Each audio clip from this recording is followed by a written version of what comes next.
Hey, we're back. Hey guys, we're back. We're back. It's Two good to person have you echo back. chamber. Two-person echo chamber. I'm Mitch Ah, Schäflein. I'm John Anton. I guess we should probably introduce ourselves properly. You know, it might help just to keep reminding people who we are, at least first name basis, right? You think that we're not big enough that people just know me by voice? I mean, some people might. I'm not the Allstate guy level of voice work. Have you ever seen, I feel like every time I've ever seen him in anything that's not an Allstate commercial, it is Oh, like it's this John. random, like, show on at like 3 in the morning, and he's like a part of like this series. And I'm just like, it's the Allstate guy. And he's like a police officer. Yeah. Yes. And Yep. then and then he's like, he's investigating the crime, and he'll go over to his partner and he says, "You have to get the clue. It's in your hands." Like where it's almost an All-State quote, you know? I wonder if he has a legal like obligation to always say "in good hands" in whatever work he does. Yeah, yeah, That'd be pretty funny. maybe. How you doing, man? I'm good, man. How are you? I'm all right. I'm all right. Taking it easy. Yeah, We have a big week ahead of us this week. It's gonna be a fun week. I'm we actually gonna do. see We you in a do. suit. Oh yes, it's our first wedding together, like as hmm friends. As friends. Well, like you and me are going to the same wedding. I was expecting you to say first wedding together as dates, and you just went with friends. Um, Well, I will be bringing a shoot, date. shoot, it's mm, I'm sorry, bud. that's I okay. didn't know. Well, you got your own life. You're gonna be busy. For our listeners, John is officiating our friend's wedding this Saturday. Yep, I am a man of God. He's a man of God now. You're a man of the cloth. Mm-hmm. Yeah, any cloth, I cotton, actually one silk, whatever. one time I was at a wedding for like a family friend, and I knew the person who was officiating, and at the during the night when we were dancing, I wanted to hear Africa by Toto at the wedding. And the DJ, I kept every time I went up to the DJ just kept going like, I'm not gonna fucking play Africa by Toto. Like that's not like a song I'm gonna play He's at a a good wedding. man. He's a good man. Well, okay, that's a separate issue, but let me finish the story. I go up to my friend who is the officiant, and I said, "Hey man, how you doing?" He goes, "Good." He's like, "You look upset." And I said, "I am upset. And let me tell you why. Because this DJ won't play Africa by Toto." And he goes, "That's a great song." I said, "I know it's a great song. We should hear it." And he goes, "That's a shame." I said, "Whoa, what if you said something?" He goes, "What do you mean?" I'm like, "You're a man of God now. Go up to the DJ Mm-hmm. and instruct." Bless, That song played. I said, "Tell the DJ you want to go bless bless, the rains down in Africa." bless his iPod. So basically, long story short, expect that from me on Saturday. I will. Okay, all right. I'll play it. I don't care. I don't know. The best part is playing that song in a crowd of people, and a lot of people, you always have like the mixed reactions. You have the people that are like, Right. Why are we Africa? doing this? What? Yeah. I, okay. Yeah. Why are we? What are we getting That's out of like this? half the fun of watching it play. It's Yeah. just looking at other people. Yeah. And other people are like, oh, oh, it's gonna take a lot I'm to feeling drive this me away vibe. from you. Yeah. For those of you guys who are listening, we just did some real cute dancing, and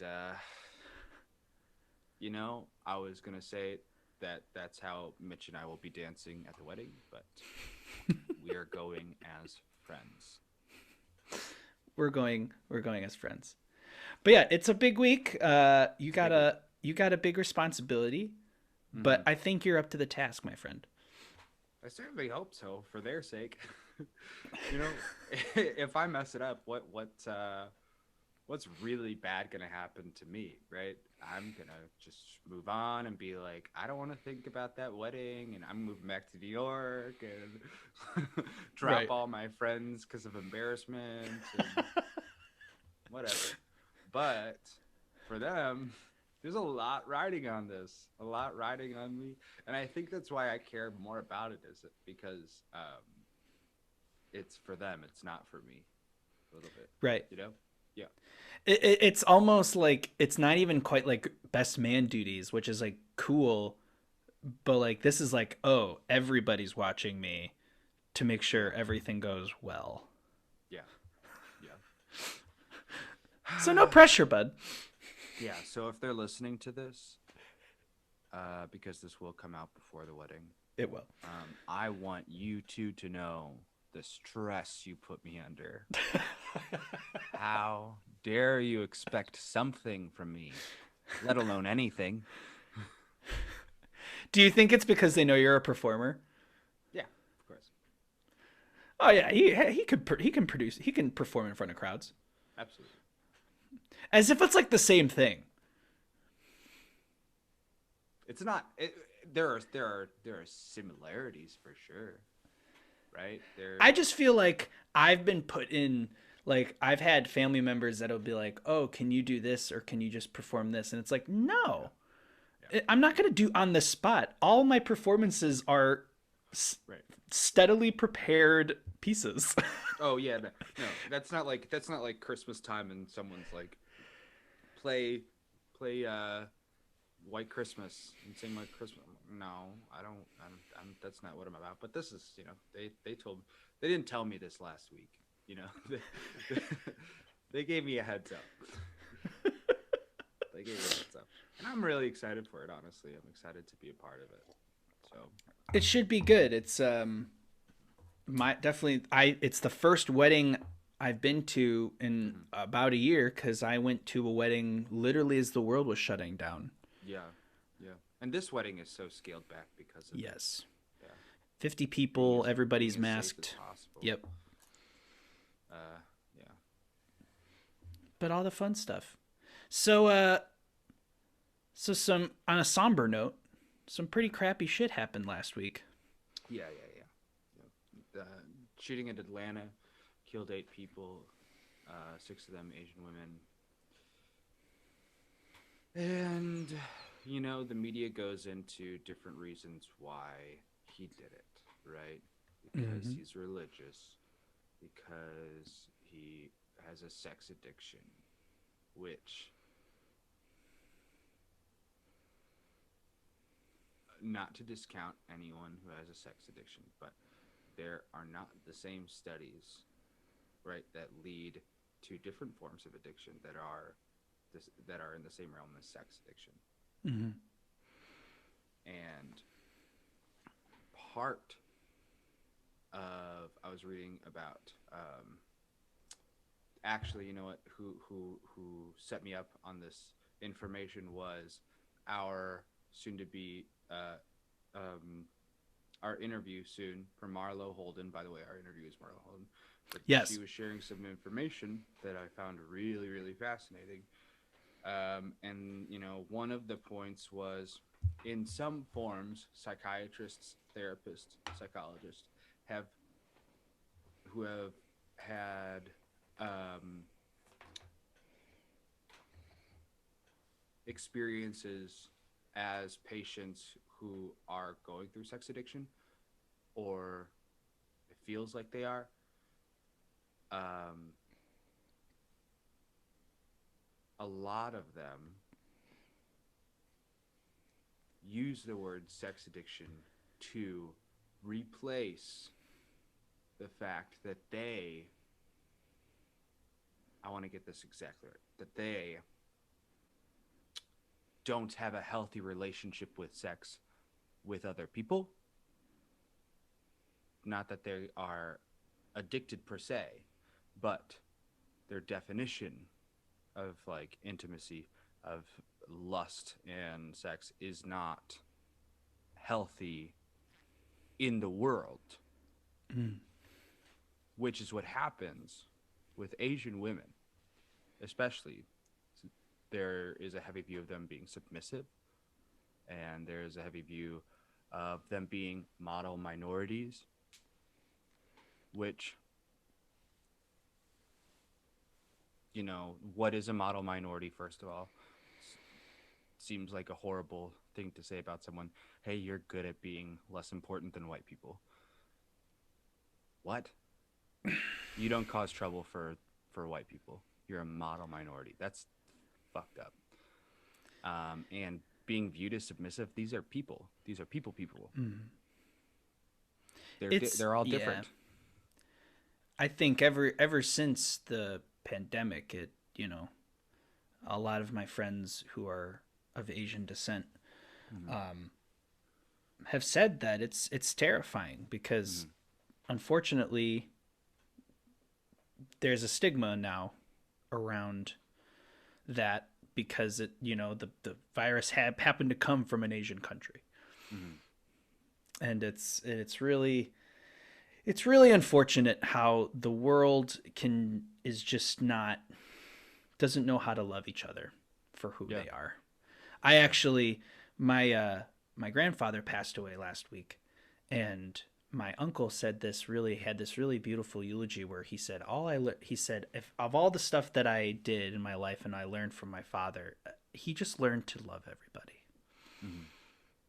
And I couldn't help but Mm-hmm. think as I'm sitting there like God, like if everybody was just like my grandpa right now, like Mm-hmm. where would we be Yeah. at? Yeah. We'd You be in a find the much way. better spot. Yeah. You find the ways to connect with people, not to split yourself apart from people, and you have to do that individually with every single person, right? Mm-hmm. Mitch and I connect over being disgusted at the Chicago Bears. You know, my my mom and I connect over our cute nephews. Well, her grandkids, right? Like, there's different things. There's different things. You have to put in the work with each person because each person deserves it. By the way, um, we didn't say it out loud, but I do want to make it very clear that, at least I believe, I don't want to put words in your mouth, but I'm pretty positive you're going to agree with me, Mitch, that this was white terrorism, this was racism, and this was sexism. Yeah, you This hit was the terrorism. trifecta. Yeah. It's And it's infuriating. it's infuriating because it's just another instance of a terrorist act because of this skin color is not Yeah. treated as a terrorist act. It's treated as a Right. well, I believe the words used were he had a bad day. That, And yeah. Right. and you know, I've had a bad day too once in a while. I've had many bad days. And I'll tell you Never once what, killed not someone. once have I thought about purchasing a gun and then the same day. What was that statistic that now it's you can this guy purchased a gun, registered for a gun, purchased a gun, and the same day that he killed the person. You can't register to vote and vote on the same day. At least In in the state of Georgia where this Yeah, in happened. Georgia. Yeah. Fascinating. Yeah. Fascinating. Fascinating. Fascinating. But let's get into Marlowe. She was great. Yeah. Yeah. She's super cool. Very inspiring. Yes, she was really great. She's super first impression, super kind, super um Mm-hmm. engaged. Like she was Mm-hmm. very engaged in the conversation. She was very interested, and that was really great to see because she was more towards the beginning of our interviews. Yeah. So we were still kind of figuring ourselves out and what we were wanting to do, and she was game. That's what I respected from her. She was just game for Absolutely. everything. Um, Absolutely. but yeah, so John, tell us about what she did and what we talked to her about. Oh, okay. So Marlowe Holden is this fantastic actor in New York. She has pretty extensive resume on film and on the stage. Um, what she did during quarantine though is really really interesting. She did this virtual play on Instagram. You kind of scroll through each scene and you scroll through like different texts because it's kind of part of it is like monologued to the like your to the screen, Part of it is like you're seeing her text to whoever she's talking to at the time. Part of it has like some sort of dream sequences style stuff to it, right? Not entirely dream sequences, but not entirely realism, let's say. Um, and it's called Damascus. It's in Syria. It's on Instagram right now. I watched it twice through, and it was really cool. And it was amazing how they formatted it. It was Mm-hmm. amazing how they laid it out. They showed you the rules, um, and you went through it, and it was pretty really easy to figure out. Um, but also, it was really inspiring. Why I really wanted to talk to her was that in like this time of a pandemic, right? Also, I'm by the way, I'm just super tired of being like of hearing people say in these times and in this well, well, we're in a pandemic and we're all acting this like come on, it's just it's not anyone's fault. I'm just tired of it. But to double down on it, in these times, um, it was really amazing to see Yeah. someone have a conscious effort to do theater, because it is theater. It's not film. Yeah, The way that it's she mentions that, theater. you know, I don't know how long ago it was, but maybe a couple years. It was like a one woman play Hmm. performed, Hmm. and when this all went down, they wanted to find a way to tell the story again. And honestly, the whole Instagram format just puts a complete new spin on it. Yeah. It makes it super, especially for, and not even in these times in terms of a pandemic, but in just terms of how the world is with social media Hmm. and being on their phones all the time. It's Yeah. super interesting to watch a story unfold by just going through an Instagram feed. Yeah.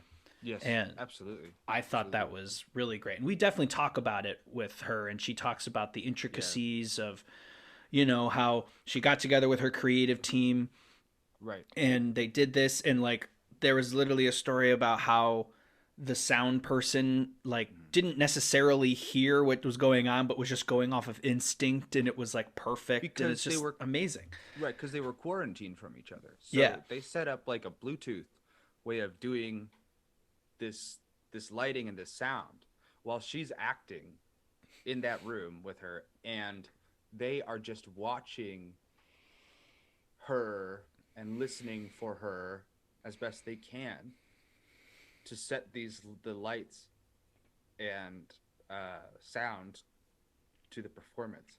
It's insane the amount of work that these people did.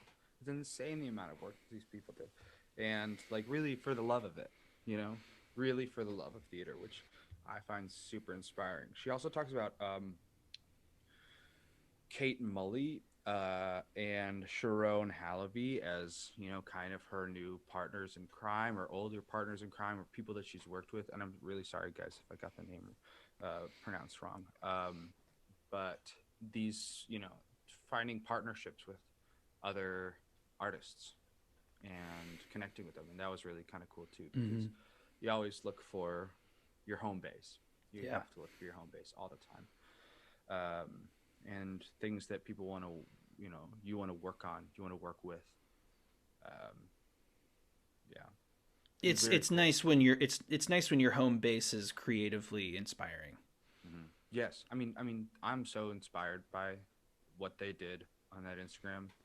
Um, I'm so inspired by them. It makes me want to do theater. It makes me want to figure out how to do mine, our next steps.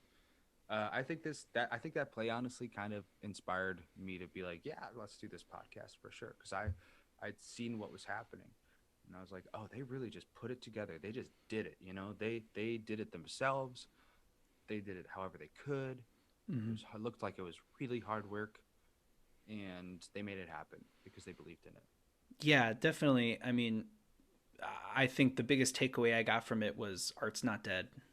Mm-hmm. Especially in the Definitely midst not. of a pandemic. Like, you Definitely not. can't keep theater down. You might not be able to sell tickets in a traditional way, but Mm-hmm. something's going to happen. Something will Yes. emerge from the Yeah. ashes. So check out Damascus. It's in Syria. on Instagram, and also check out they have multiple donations as a form of paying Mm-hmm. for your ticket, let's say, Right. because it is on Instagram. Um, It's like women's groups is what you're donating yes, to, different various yeah, women's groups, and yes. Theater very, Relief Group really, in really cool. Lebanon, yeah. Mm-hmm. Impact Lebanon, Theater Yep. Relief Group in Lebanon, International Refugee Assistance Project, Sister Song, Future Now, Save Our States, Artists Relief Fund, Girl Right New, Loveland Foundation, and also you can look at their portfolios while you're on there as well. We'll put all the links and Yeah, everything to yeah, everything but in the description. yeah, also just beyond the fact that this was inspiring for art's sake, this was inspiring because they're literally going and giving all donations to or offering ticket sales to be donations to foundations that they believe in. Mm-hmm. Fantastic. Absolutely fantastic. All right. You All ready, right. Well, Mitch? here's Anything the else? interview. No. Here's the interview. All right. Hi, Bye. Marlowe. We're back on two person echo chamber, and I'm delighted Echo to chamber. Echo yeah, chamber. yeah, there we Echo go. chamber. And I'm delighted to introduce our guest, Marlowe Holden. Hi. Yay. So thank you so much for coming on. Thank you for having me. How's This is Welcome. your fun. Welcome. how's your quarantine life been going for you? Oh, it's great. I'm sure, inside is great. I'm an introvert, so I'm thriving I was gonna with say my I cats. have a lot of friends or people that I've come across that are like, honestly, this hasn't changed too. My life hasn't changed from day to day too much. Forced to be inside, not talking to people. See, my life has changed, but what I realized was I was trying to do a lot of socializing to blend in with extroverted humans, and I don't need to do that. Mm. I can just stay in my living room with my cats, and I'm okay. I'm okay. You know what So though? You had a very specific experience in quarantine that like a lot of people I don't think really were able to have, or even had maybe like the wherewithal to have. Like you put on a play through Instagram with a director and a writer, right? yeah, And yeah, you worked the camera and you performed all the scenes. yeah. So I mean, in terms of this be like you maybe this is just how you're supposed to live your life now. It's just I think so. I think so, and I think I will. Like, what if I just stay inside for the rest of my life, Oh, you do you have and a the theater cat? I do, I just record. She has a Do you couple. have She has cats. Yeah. you have cats? Two cats, two cats. Yeah, like I'm That's set for not this. enough. See, that's not You're enough. right. You're right. It's not if, enough. if you're It's gonna not. commit to this life, you need at least 3 more cats. You're correct. Thank you for saying that. And You're thank you welcome. for saying it when it's recording so that I can use it as evidence to Oh get no. more cats. But I mean, okay, so what made you well not made you. What do you think is different about you that you created this opportunity for yourself in this time? Um Honestly, I feel like this play was trying to find a way to be in the world that made sense Mm-hmm. to other people. And we kept throwing all this stuff at the wall and nothing was sticking. And before lockdown happened, Kate Mully, the wonderful playwright, and Sharon Halevi, our director, and we were the three people on the ground with it. And in 2018, I performed it for one night only at Dixon Place downtown in New York City. And that was a lot. Like preparing a No, one-woman show for one night that ran like over an hour was a lot. it's a bit. Yeah, yeah. It's a bit of work, You turns don't get a out. break. Did you guys have No, an intermission? no. Intermissions, I get that it's for the audience, but in that specific Also like for the spot, performers. right? It Like is. that needs to be for you. It is. Wow. It is. Um, and we provided the set. Like it was a lot. It was a lot. It was wonderful. I learned a lot, but Yeah. we started talking about how to try to bring it to fruition. We took it out to workshop it upstate at this wonderful residency called Forge NYC. Mhm. They helped us a lot, and they were like, the thing about this piece that really resonates is how intimate it is. And we would Yeah. almost suggest that you perform it for one person at a time. And then I, as a performer, was like, that sounds awesome. It also sounds horrifying and like I might get killed, um, depending on the circumstances. It's So, well, it's like an audience, if there's a group, right? And your performance, first of all, is great, so people would like it. But if that one person in the audience doesn't like your show and it's a one person audience, that changes like the whole experience for you. oh my God, yeah, it becomes like you've met your nemesis Yeah. and the arc of the show changes, Jesus. which is fun. It could be fun. Well, I don't because know. you're So talking to the audience for most of it. By the way, the play Yeah. is called Damascus. It's in Syria, and it's on Instagram right now. I don't know if we Yes. mentioned the specific title. and Um, going back, can you give us like a quick little synopsis of like what it's about for our listeners? Yeah, it's a woman in reflecting back on the choices she made and didn't make in 2010, the year before the war broke out in Syria. And she falls in love with someone. She has been in love with someone for a long time. He goes to Damascus to start working, and she kind of it's a retrospective. It's split between fantasy and reality of like what she hmm, chose to do and what she wishes she would have done. Like, could she have yeah. just followed him? Ugh. The thing about that play, and I messaged you when I was about Yeah. halfway through it, and I said that I was scared of this woman because of the bold choices that she was making, and I was thinking to myself when I rewatched the beginning of it and then watched through the whole entire thing, um, was I think I was actually scared of her bravery in that instance. Because she has to be emotionally honest with herself, right? About what she wants. And then she Hmm. moves to Damascus to meet back up with this man. And I really it's a harsh play on the character, because it is her voice, and she has a tough time, I think, in the end, coming to accept her own actions. Yeah. wish I wish and this is not an indication of the play at all, but like of the person that I came to care about. Like I wish she would have been easier on herself sometimes, like let herself mourn the end of a relationship. Let herself realize like the strength it takes to do these brave things. Yeah. When you were creating the character, um, what was your way in for this person who seemed to second guess all the things that she was doing, even though the things were maybe bold? You're welcome. uh, uh, character that doubts herself. Yeah. Not hard. I that think that laugh almost told the story for you, not hard. I think there's what I love about working on the piece is that every time I return to it, I feel like I discover something new about her. And there's something beautiful about having that much text and that much information about her inner life and wandering around in it and having the luxury to wander around in it for 2 years, which is what happened.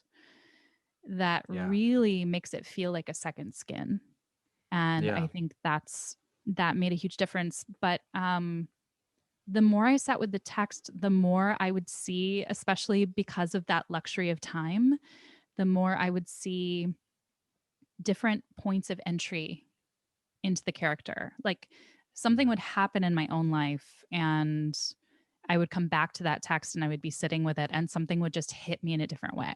Like the color would pop a little bit more and I would feel it in a different part of my body and I would just go, oh, oh, okay, okay. Um, and I think that was a lot of it. I think this is one of the few beautiful instances in roles that I've tackled where I've had the opportunity to grow with a character, to marinate with a character, and to keep coming back and saying, who is she today? Who am I today? And where is the crossover? Yeah. Where's your point of entry? It can be Yeah. from anything. Yeah. And it changed. And sometimes, sometimes I would be working on it and I'd be like, I'm sick of hearing myself talk. I'm sick of her. I don't know. Sure. I feel And then like there other are days, points where, tenderness. yeah, but there's points where the character does she have a name? I never. No. Yeah, I was like, I don't want to keep calling her the character. I'm like, Her. her. Yeah. Mm-hmm. There's moments when she's tender with herself, and there's moments when she is definitely sick of hearing herself talk about, right, this, especially the years prior to post Damascus, right? Like I think she gets sick of her hang up, her her life, I think, almost with her, like her disassociation of what happened, her like lack of being able to let herself mourn. Yeah. Or I think she gets sick of herself. Yeah, I mean, she does. And we all, the three of us had a lot of conversations, and I shouldn't make it sound like it's just three of us, because when we recorded, I was operating my iPhone as the camera because that's what you do. But we had a remote lighting designer and we had a wonderful, wonderful composer and sound designer. Yeah. They were both champs. Lighting was Marika Kent, sound was Alec Diva, and they really helped us create the fantasy world. Oh my gosh, yes, yeah. Incredibly, like over Zoom, which is nuts. I remember there's one scene when you're deciding to leave, and the lighting starts slowly and starts picking up while the music starts, and that was all done remotely. Yeah. So, and sometimes without being able to see, which was that's crazy. How do you guys coordinate in that way? Well, Marika, so Sharon, our director, picked up a couple of she got really fixated on this idea when we were playing with this, like, are we going to do this online? How do we stream it? What will it be? And she found the remote color change light bulbs. Yeah. And she went, I feel like if I can get these into your apartment, we can do something with them. I think I can control them where I'm at in my borough, like in your house. Wild. And I went, okay, that's crazy amount of Bluetooth. yeah, exactly. So we got like 4 of those ultimately, and then we invited Marika on, and we were like, hey, so it's going to be kind of like a live lighting situation because we want to keep the feeling of liveness of theater. So while Marlowe go through this whole, segment of the text, she was watching me, except mirrored on my iPhone into Zoom, which unfortunately was always like upside down and backwards. So she was kind of like looking at like this like weird mirror image of me and trying to make out if it was working or not. And then she would be messing with this lighting app that adjusted the light bulbs in my apartment while she watched. Wow. But then sometimes connectivity would be an issue. So there were a couple of takes that we had where she was like, at one point I just couldn't see you anymore. But I remember like when I thought my cues were. And so I just kind of like heard your voice and tried to like call it. And did they ever work?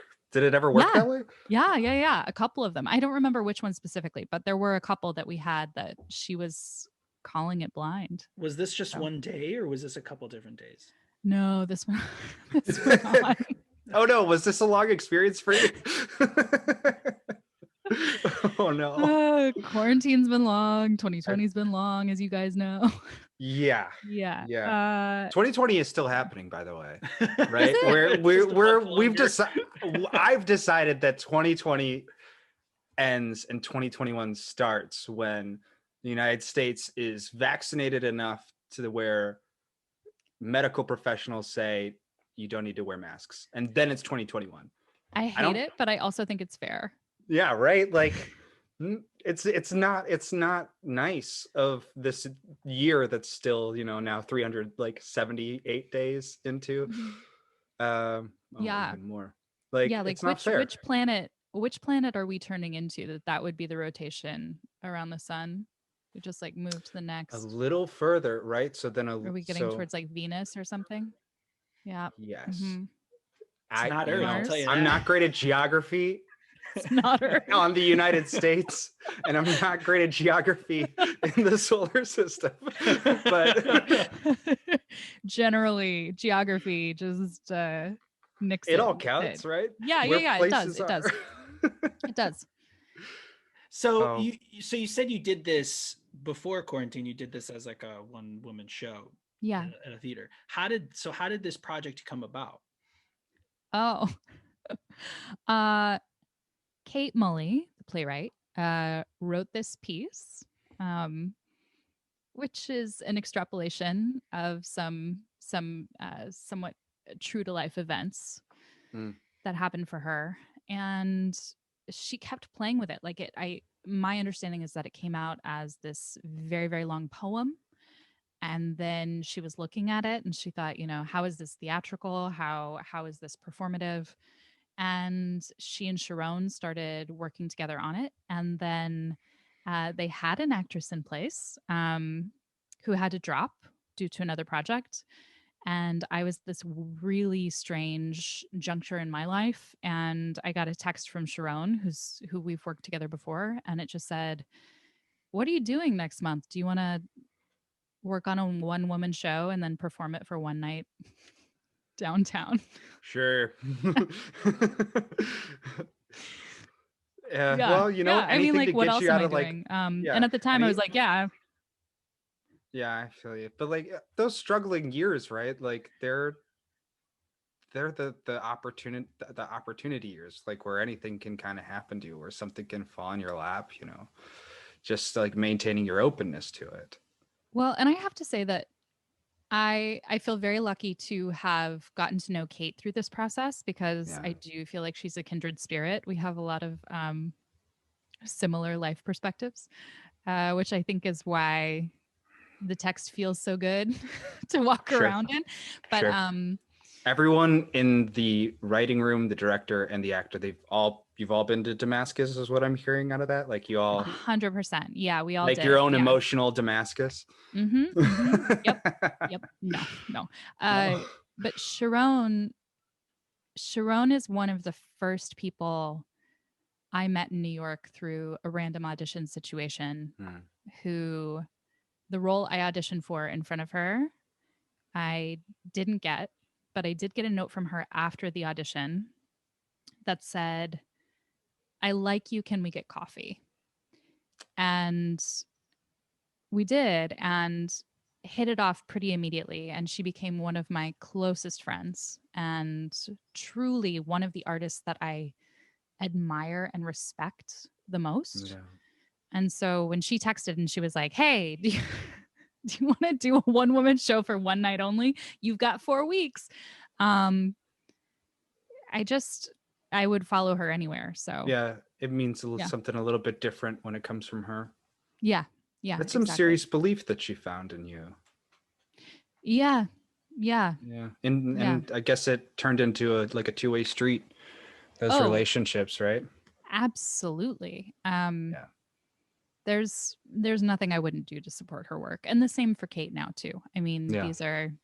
there's a lot of trust between all of us, which I think is it's a gift when you're wandering around through industry shit Yeah. to finally be like, I feel like we get each other and we support each other and we believe in each other, and that You makes the know, difference. especially in the acting world, especially in New York, where it's just, every person for themselves, it seems like, so often. But like, finding your pack, like, there as well as in life, is important, I think, for just maintaining your emotional connection to like the everyday parts of it, you know, like having an emotional intelligence that I think is like far more important than people give credit for, right? Like giving a reason to care about something, a reason to associate with something, and in the same way, a reason to disassociate from something. When you have that like group of people, that group that makes you want to be there, it makes the work easier, right? And it makes the work, even though it's harder, maybe, and it's something you can care more about, right? Yeah. Yeah. Yeah.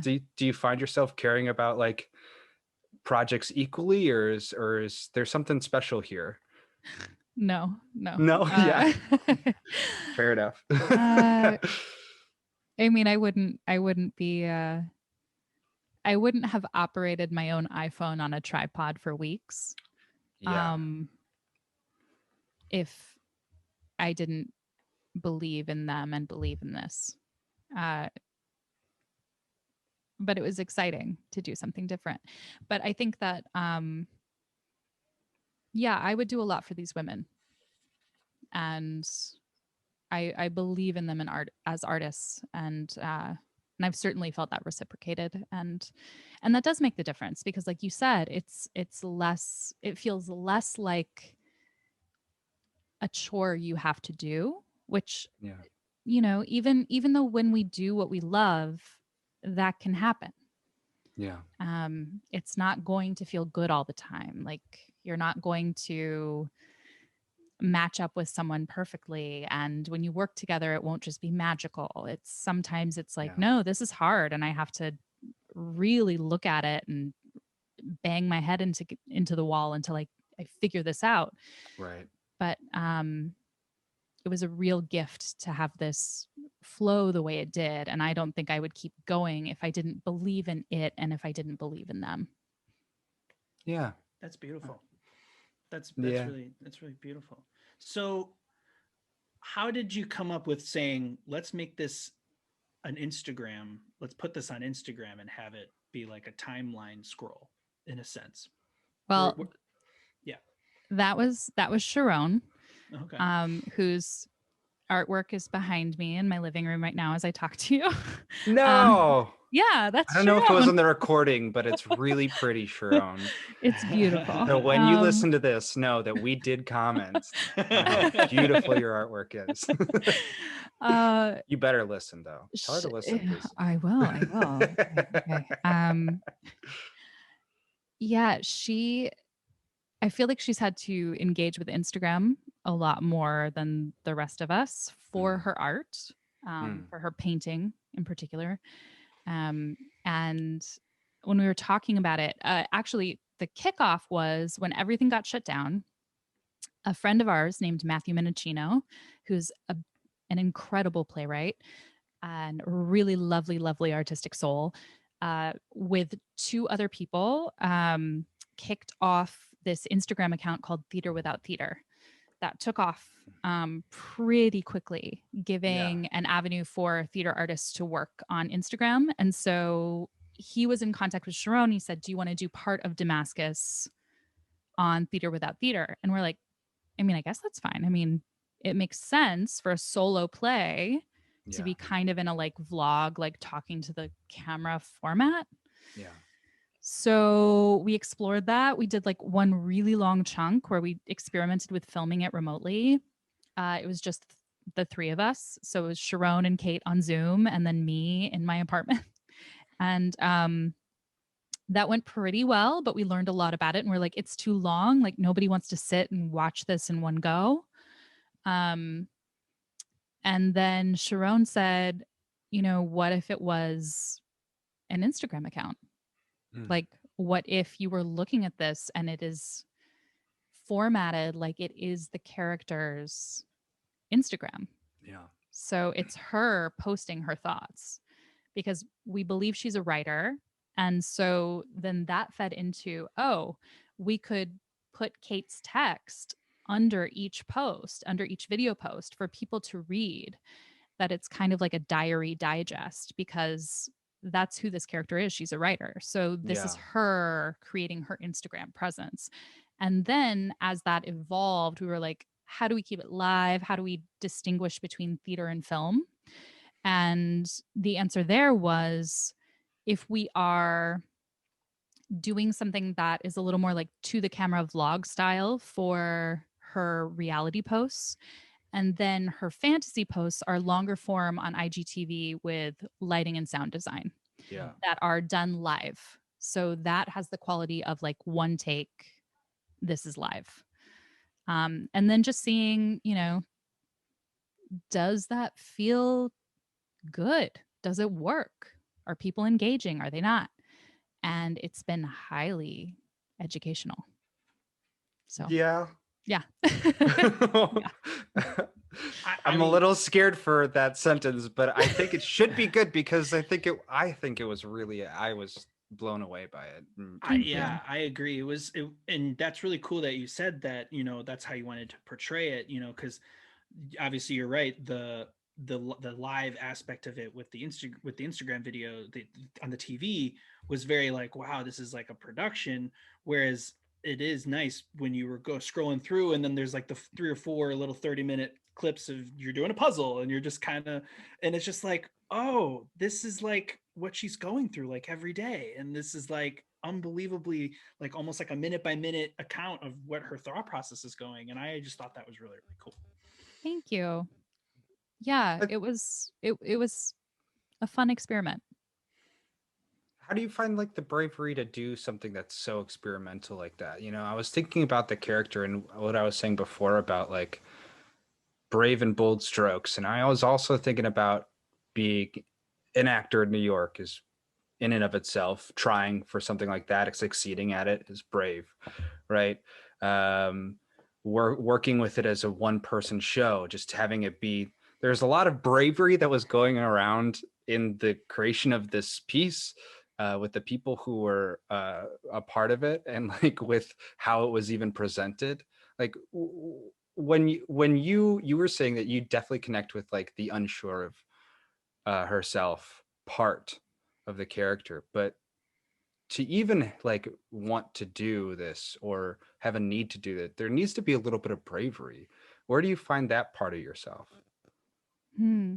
Um, well, I think you know the answer to that because you're an actor too. So, um, but I'm Our sorry. I'm audience, sorry. Do you our want to delve audience. into that face expression, that facial expression before we move on?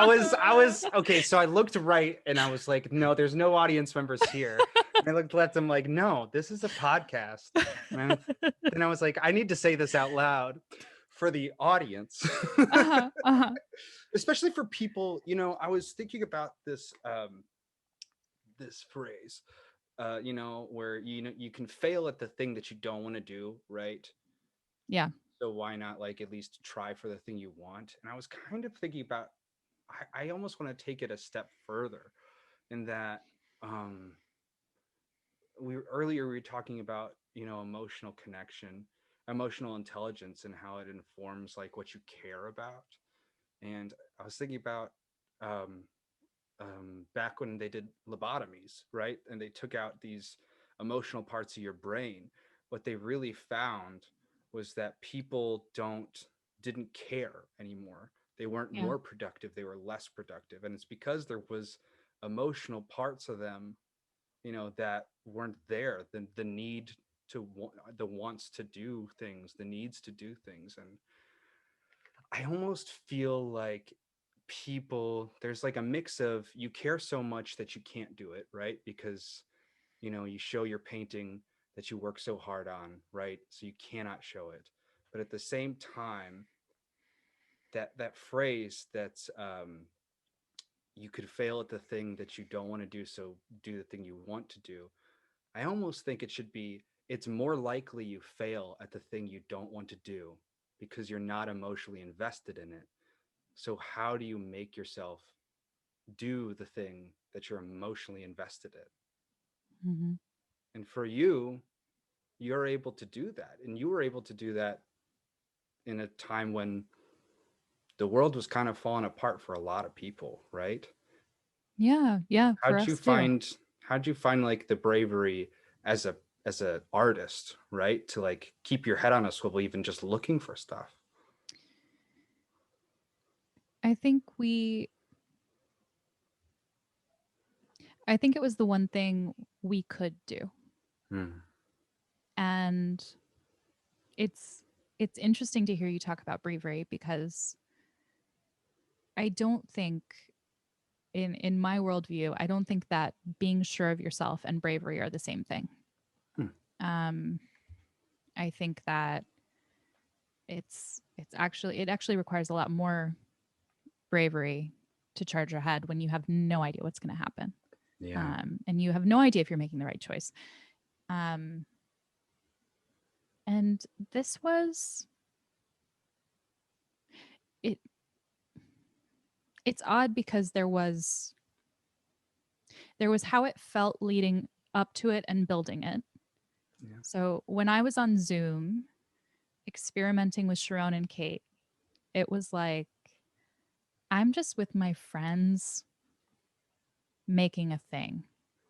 And telling a story we care about and that we've been trying to find a way to tell, and it feels like this might be the way to tell it. Yeah. That is more accessible, more digestible, easier for us to produce. But um so that didn't feel like it took much bravery. That felt to me like it was what I needed to do to live through the initial months of the pandemic. Okay.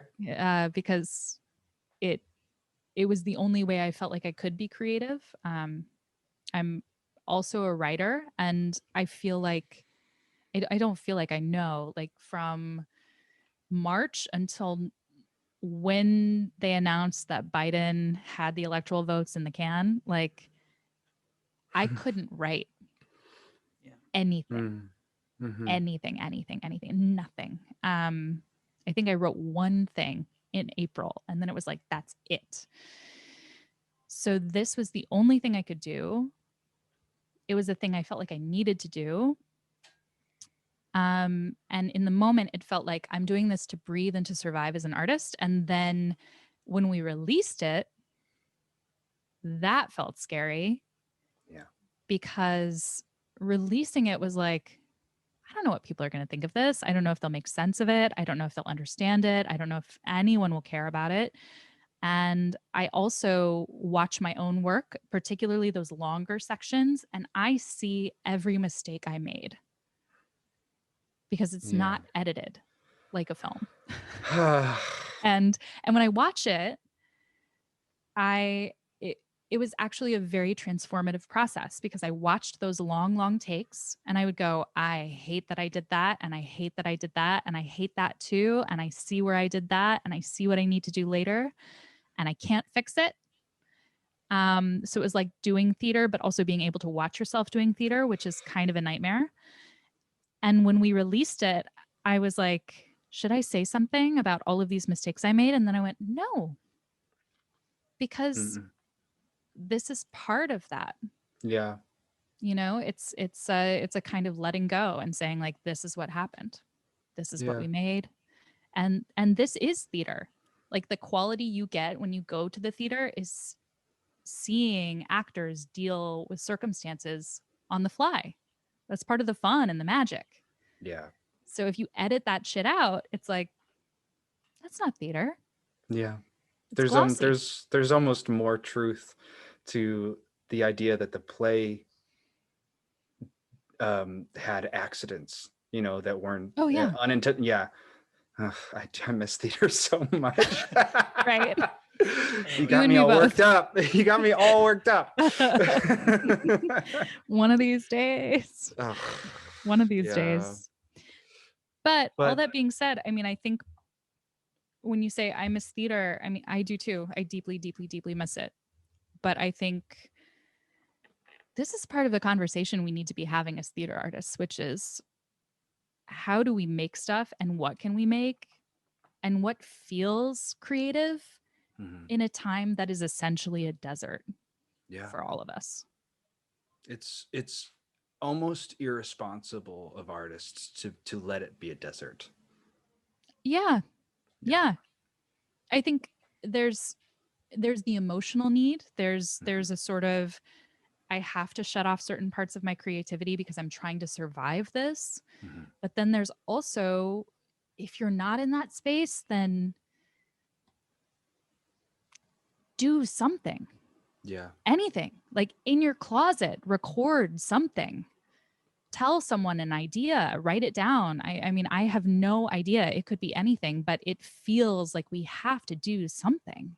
Yeah. Yeah, There's yeah. my teacher at the Esper Studio said, and I never understood it as well as just now and during this pandemic, was that like artists are public servants, you know. Yeah. And I always felt like when I, I do a play that I believe in, or I hear some music that has some meaning, I feel that, right? But um, there's a difference in being emotionally rewarding that a lot of plays are, right? And that's a public service. And then there's times like this where it's not just emotionally rewarding, it's quenching that thirst, like you're starving, your mouth is dry and you need just that piece of water, that drink of water that's saying like there is other people around feeling other beautiful specific things, big or small, that I definitely understand. And I think I honestly, why I was so excited to have you on specifically, Marlowe, was because I really do think, I'm not entirely sure if it's possible for you guys to realize, but like in terms of the theater world, I really do think that play through Instagram for free with donations, right, to Yeah. specific foundations, was absolutely a work of public service in many ways, as a way of telling a story, connecting emotionally, but also of raising awareness for a lot of things, right? Right. So Right. thank you, by the way. Thank you. Well, thank you. Thank you for watching it, and thank you for talking about it. Because yes, what we wanted to do was to raise money for these other organizations, particularly female focused organizations, organizations that focused on the Middle East, um, organizations that focused on female writers. And we, Alec, Marika, Kate, Sharon, and I all compiled a list of organizations we were excited by that we wanted to spotlight. And the idea behind that was partially because this narrative, and this feels appropriate to the cultural moment, this narrative is about a white woman. Mm. And it's about a white woman processing her privilege and her relationship to all of the choices that she is privileged to make. Yeah. In the scope of world politics. Yeah. And there's something very sticky about that, but there's also something ultimately very relatable about that. So we wanted our telling of the story to move toward supporting these other communities and causes, because that feels like a more responsible usage of that story. Yeah. But I was thinking about this today before we came on, because I started to listen to This American Life and the Don't Empty plug Chair. other podcasts here, please. Sorry. That is our direct competition. Delete it. This American Life. What the fuck with Mark Maron? Joe Rogan is not our competition. We don't have the same listener base. But armchair expert with Dak Shepard. Is Oh, that? I love that one. No, stop, Mitch. You guys, this is horrible. This is absolutely. You get to awful. listen to those Sorry. after you listen to us. You're right. Sorry, but you're listening to This American Life. Yeah. I was. Sorry. And that's fine. Just delete that. Delete that. I was listening fine. to Redacted podcast. Mm-hmm. that was talking about the effects of the pandemic that we didn't see coming.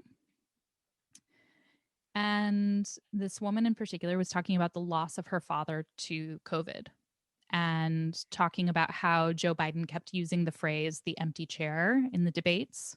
Mhm. And what she said was she lost her father on October 20th. The last debate was October 22nd. And she had heard him say, the empty chair, it's about you, it's about the American people, it's about the empty chair at your table, over and over and over again. But she listened to that phrase again on October 22nd, and it made so much more sense. Yeah. It just hit her. And I think in a different way, that is the theme that this play is examining, which is we are all subject to these global realities, and um, we have the privilege we have, or we don't have privilege. Mhm. But what makes us plug in is our personal experience and relationship to those global events, Yeah.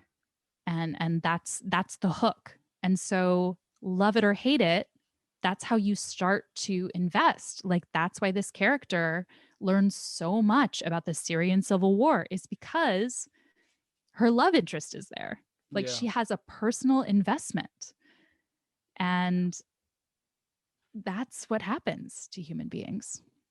So hopefully it can support some other organizations, but it is definitely a meditation on the personal versus the community or the Sure. global.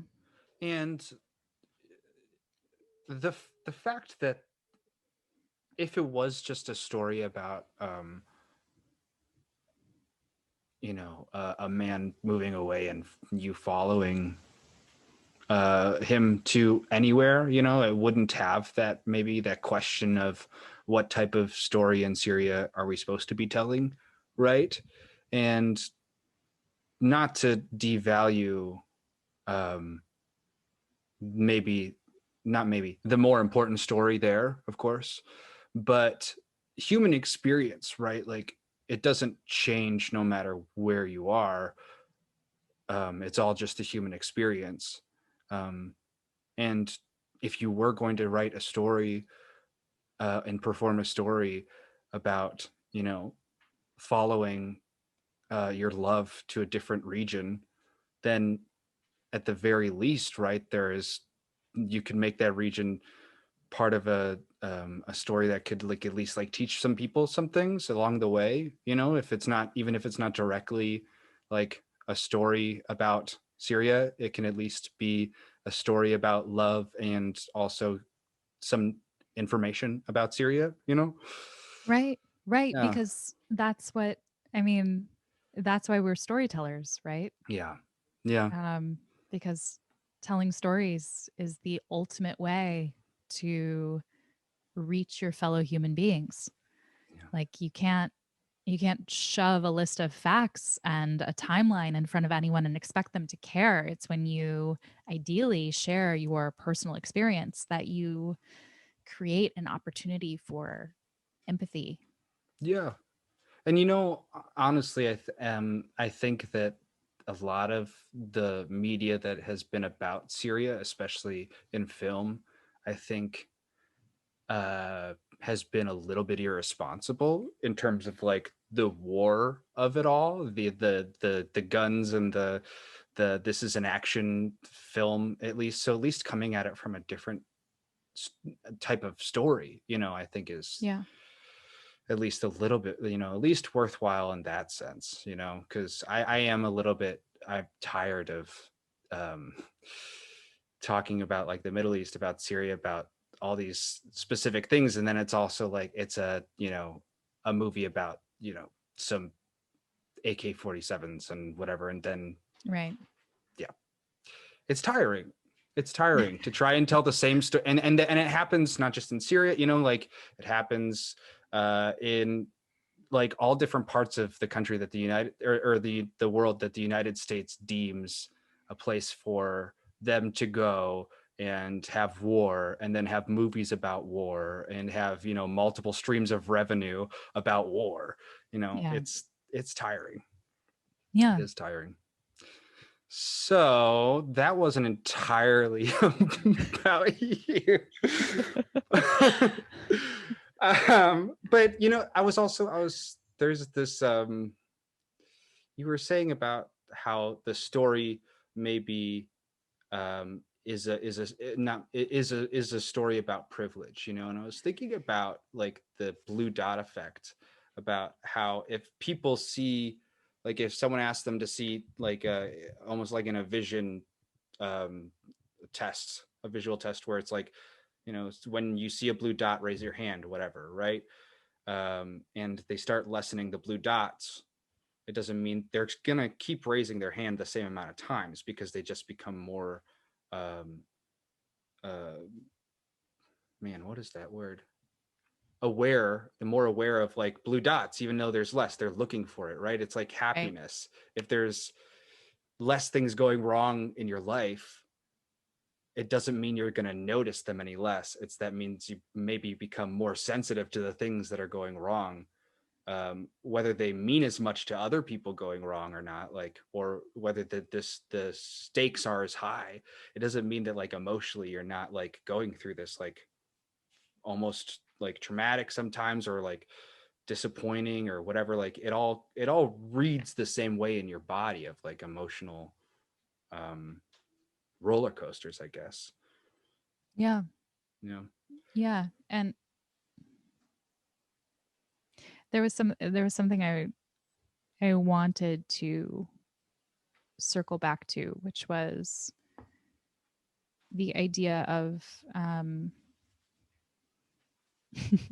so it's a tricky story to tell for a couple of reasons, which we had been exploring. There were a lot of times when we were workshopping this that we were like, why this story? Why now?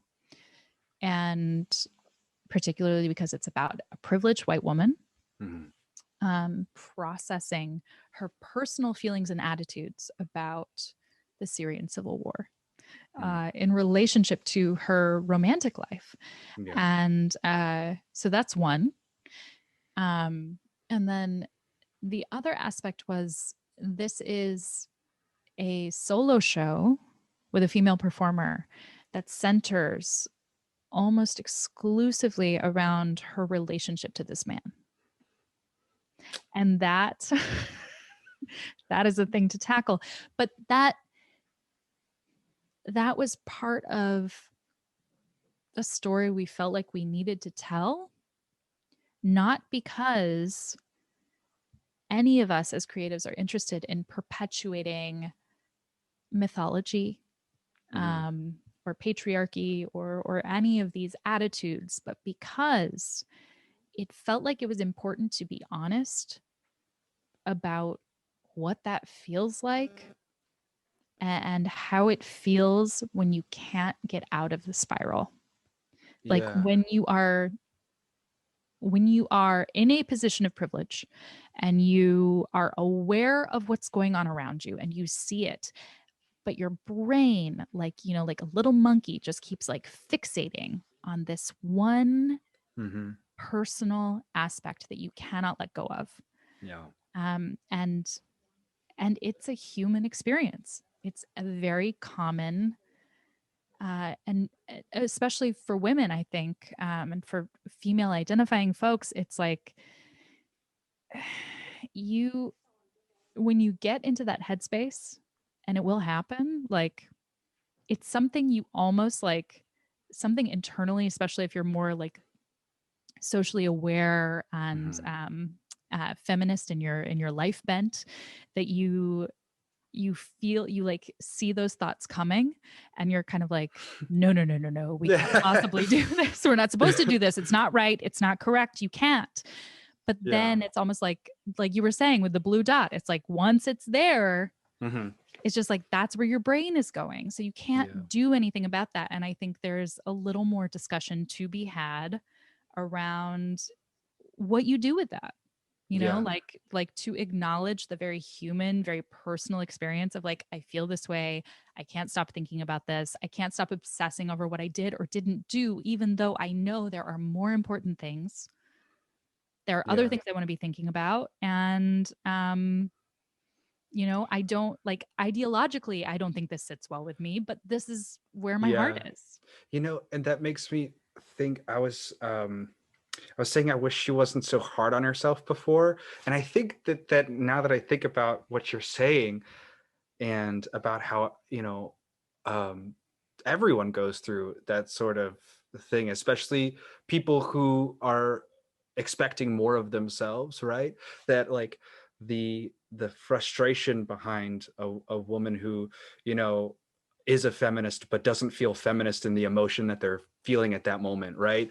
Um, and then beats up on themselves about it, right? Like that's Mhm. almost it feels probably counterproductive to the resolution of, of who you want to be, right? Like accepting and acknowledging those emotions probably can, I hope, can go in like a long way to like letting it be okay and letting it move on so that you can, focus on the things that, at your best self is saying, I want to focus on this, you Yeah, know? I mean, I think that's Yeah. part of the point of telling the story Yeah, is absolutely. So well acknowledgement said.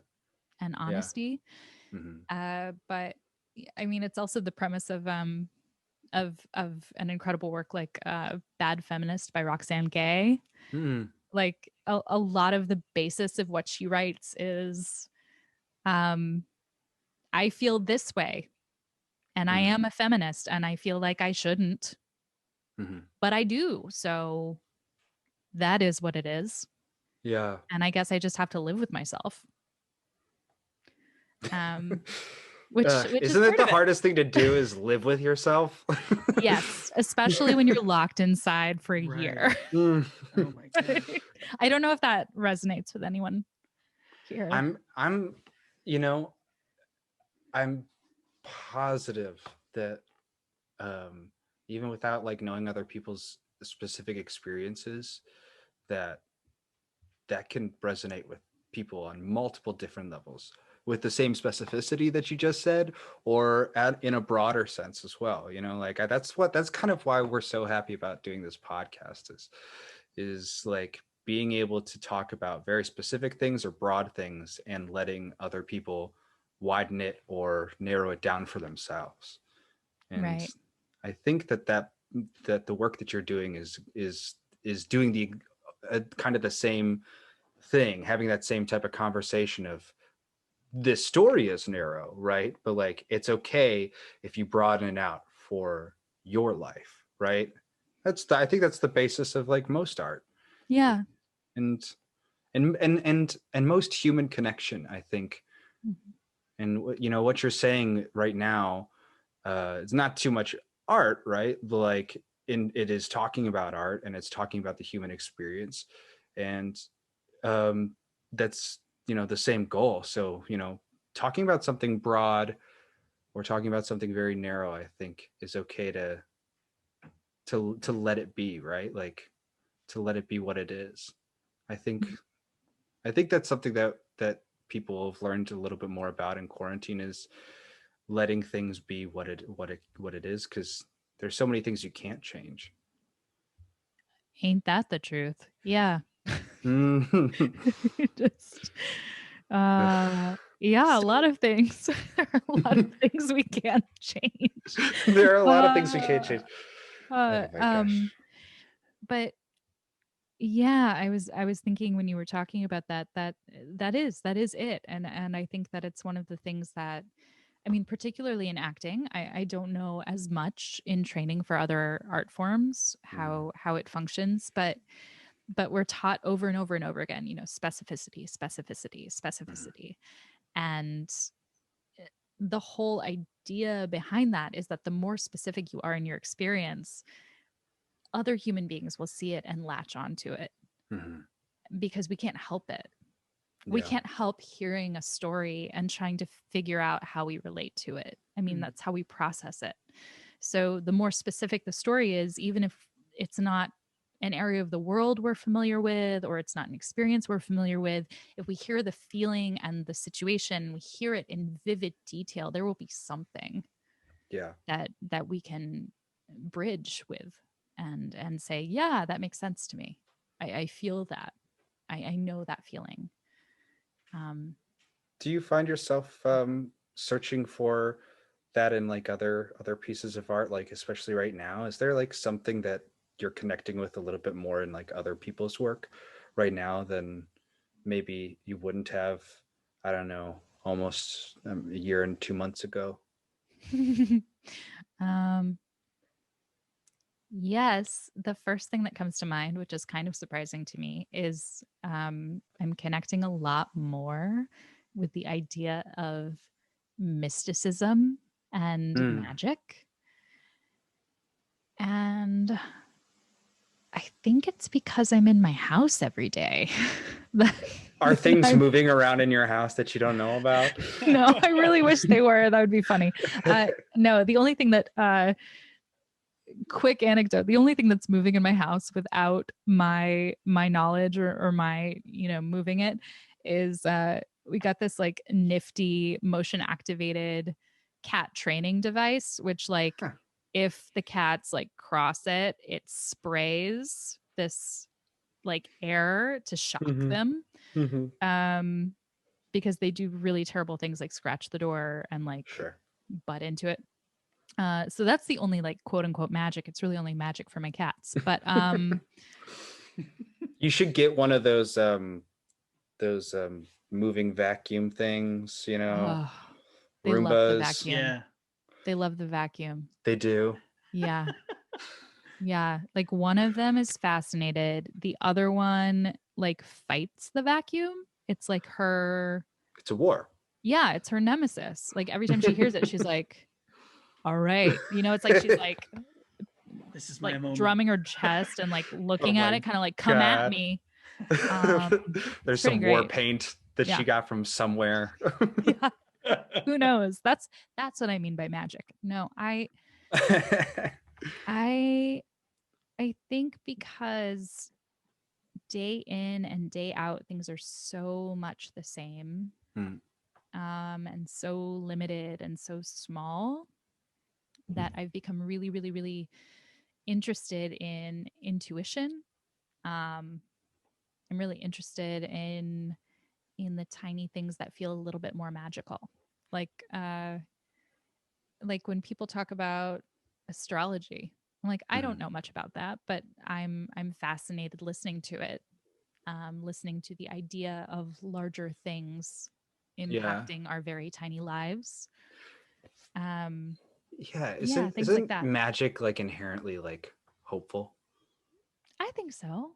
I mean, that's Yeah. how Harry Potter got its whole thing going Right. on, right? I mean, I always, I have a running gag. I'm actually currently rewatching the Harry Potter movies with my fiance at the moment.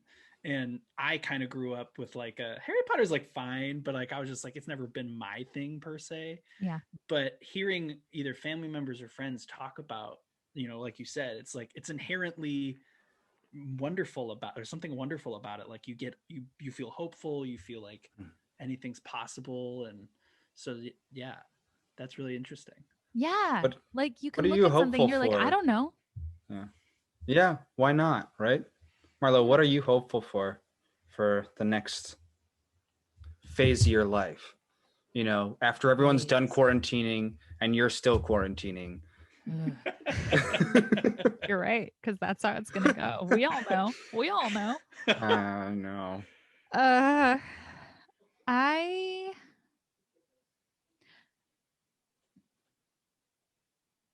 mm, these are going to sound very small and perhaps dull.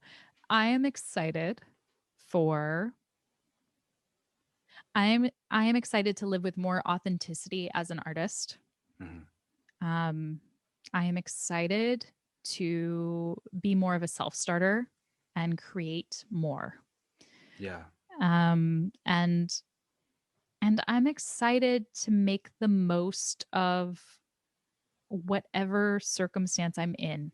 whether it means that I'm locked in my apartment and if I see people, it's going to require COVID testing and quarantining or whatever, or if it means that the only thing I can really do is, jog in place in my apartment and read books. At the same time. Um, yeah, ideally. Um, love multitasking. I think that's it. And it's because I don't know what things are going to be like. Mhm. And I don't want to say that I wasted this time. Yeah. I'm so Like, that's so amazing that you said that, because I mean, we mentioned this before we were recording, but this was partially born out of we need to do something.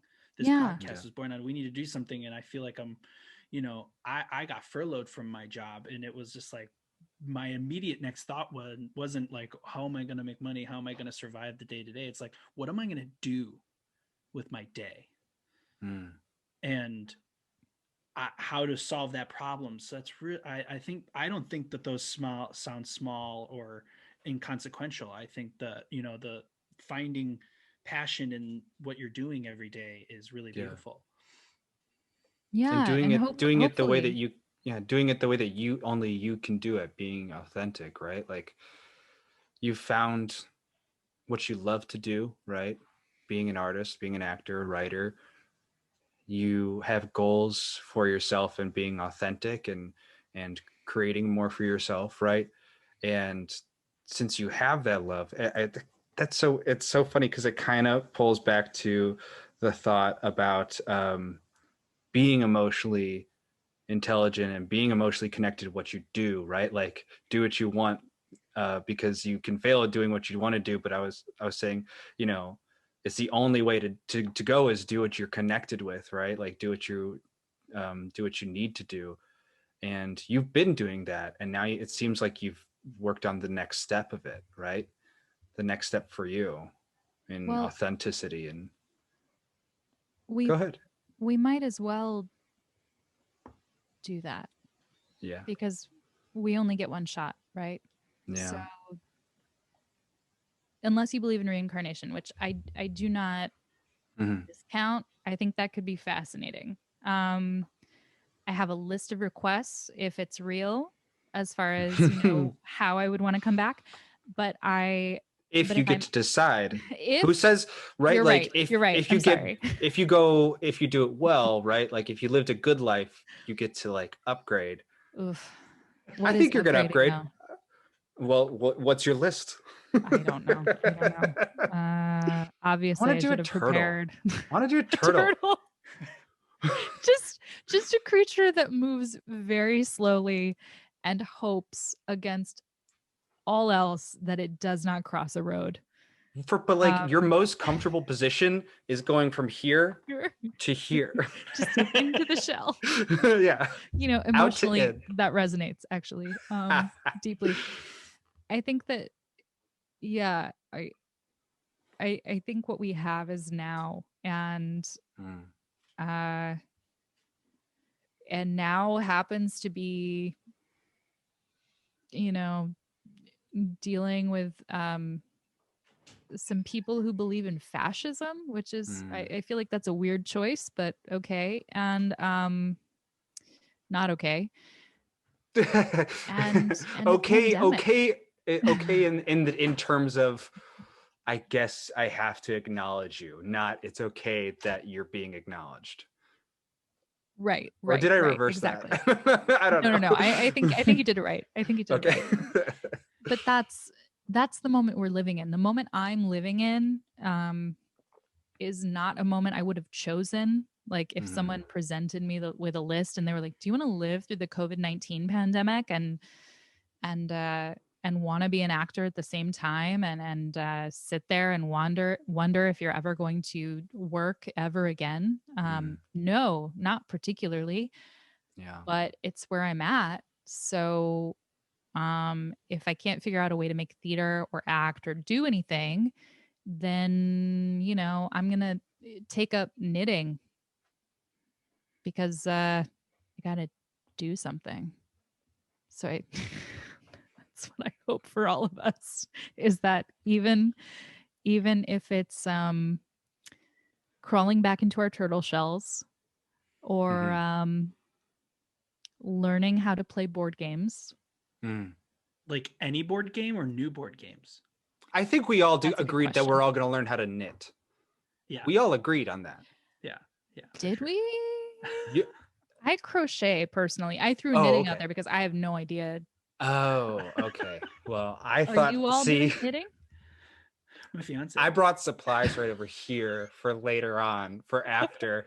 I thought we For could just after? stay on Zoom and knit together, but I guess In silence? I think that would be great. in complete silence. Yeah. Yeah. And I will mute you if you talk.